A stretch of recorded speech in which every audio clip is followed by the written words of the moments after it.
Hello beautiful people, my name is Vendi and I am in my house.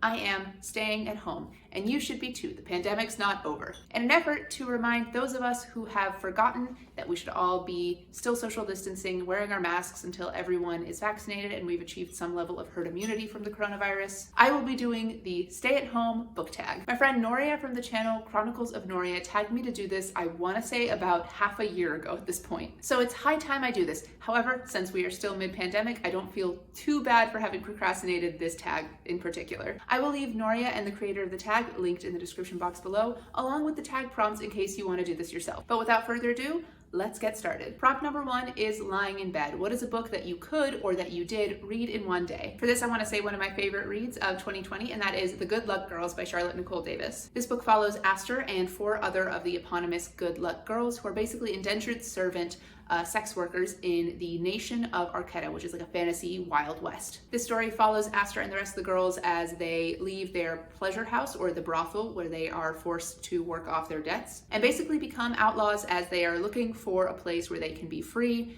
and hide from those who are chasing after them. The Good Luck Girls is a super imaginative and rich fantasy. The plot is super pacey and the character dynamics are very found family, which I always love. So this was a book I absolutely flew through. You can very easily read it in a day. Prompt number 2 is snacking. Pick a guilty pleasure book. Now, I don't believe in guilty pleasures. I think if you like something, then it's good to like things as long as the thing you like isn't hurting anyone else. That said, I do get a lot of pleasure and a lot of joy from beautiful writing such as that of Laini Taylor. I'm currently buddy reading Strange the Dreamer with my friend Olivia-Savannah from Olivia's Catastrophe, who I'll have linked in the description box below, and I am just swept away by the lush lyricism of Laini Taylor's prose. It's like the story is meant to be told around a campfire. It's beautiful. Every word feels poetic and beautifully chosen, like it was plucked out of the ether and placed directly on this page because that's where it absolutely had to go. Prompt number 3 is Netflix. What is a series that you would like to start? For this, I have to say a series that I've already begun, but that I want to restart and continue with, and that is the Inheritance Trilogy by N.K. Jemisin. This trilogy begins with the 100,000 Kingdoms, which follows Yemen, a girl who is pulled from ruling a barbarous clan of people who are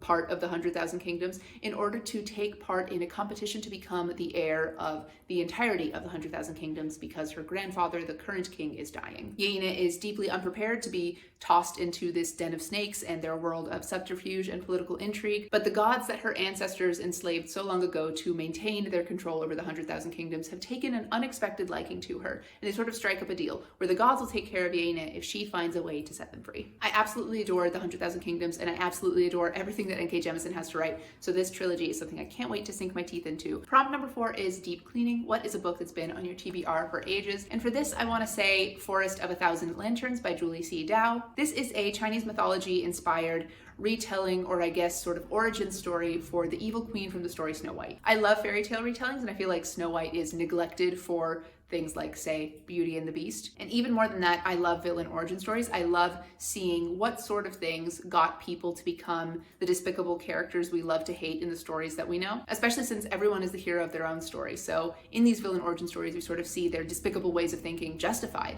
And whether or not you root for them, it is super interesting to see the sort of things that got them there. So I'm super, super excited to read Forest of Thousand Lanterns. Number 5 is Animal Crossing. What is a book that you read because of the hype? I think, honestly, I could have renamed this to like Among Us, which I feel like is more recently the quarantine game that's keeping everyone alive.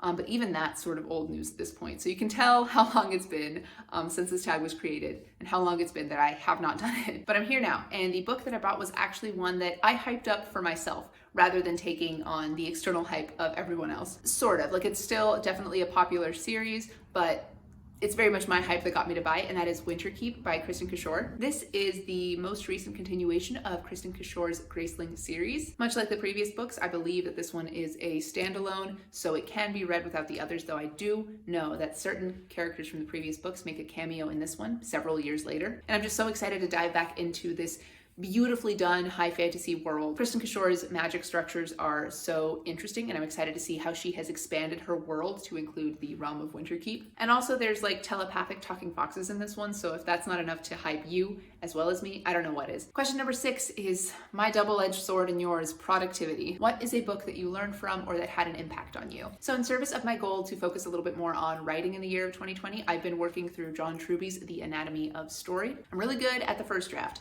but editing I struggle a little bit to do, and I'm hoping that this book will be able to help me sort of trim the fat, as it were, and become a better storyteller. This is definitely a very dense book, and it's definitely like writing 2.0. Like you need to have at least some foundation of writing basics before diving into it, but I can already tell that my writing is getting better, and I've been implementing some of Truby's sort of strategies for storytelling in my own work, and I found them deeply useful, so I'm definitely going to say this book for that. Question number 7 is FaceTime, pick a book that you were gifted. The video that you'll see from me after this will be a book haul, so you'll be able to see more of these books, but the one that I want to highlight here is The Enchanted Sonata by Heather Dixon Walworth. This was gifted to me by my friend Cara from Wild Book Garden, who I'll have linked in the description box below. And this is a Nutcracker retelling, sort of merged with the Pied Piper story. The reason I'm saying this one is because I have just recently started it and I'm really enjoying it so far. And I wanted to shout it out on here because I feel like it's not super hyped on BookTube and I want it to get a little more recognition. And finally, we have question number 8, which is self-care. What is one